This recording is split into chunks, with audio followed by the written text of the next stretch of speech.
Повеќе десетици луѓе ги загубија животите во Канада во екот на топлотниот бран кој ги крши температурните рекорди. Полицијата во Ванкувер соопшти дека добиле пријави за повеќе од 130 ненадејни смртни случаи од петокот.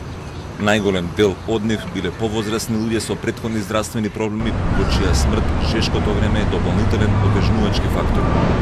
Канада трет ден поред го скрши својот рекорд за највисока измерена температура, при што во местото Литон живата во термометарот се искачила на 49,6 степени Целзиусови.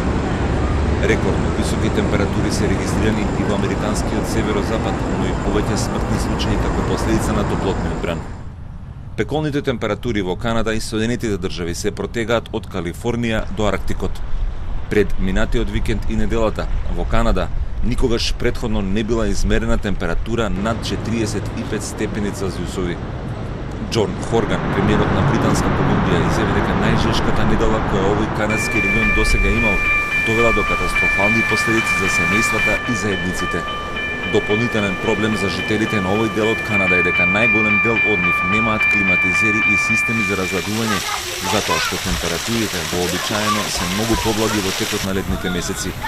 Во регионот околу Ванкувер поставени се и повеќе привремени фонтани со вода и центри за разладување.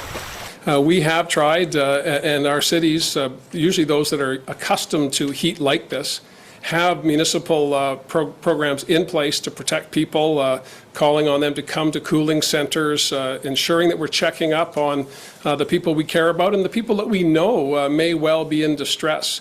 Obviously, we can always, in hindsight, have planned to do better and do more. In this instance, I think the big lesson coming out of the past number of days is that the climate crisis is not a fiction, it is absolutely real.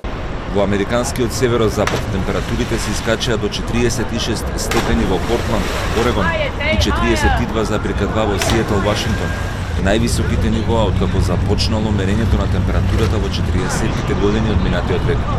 Најмалку неколку десетици смртни случаи во Вашингтон и Орегон се верува дека се поврзани со жештините кои го зафатија овој дел од Соединетите Американски држави.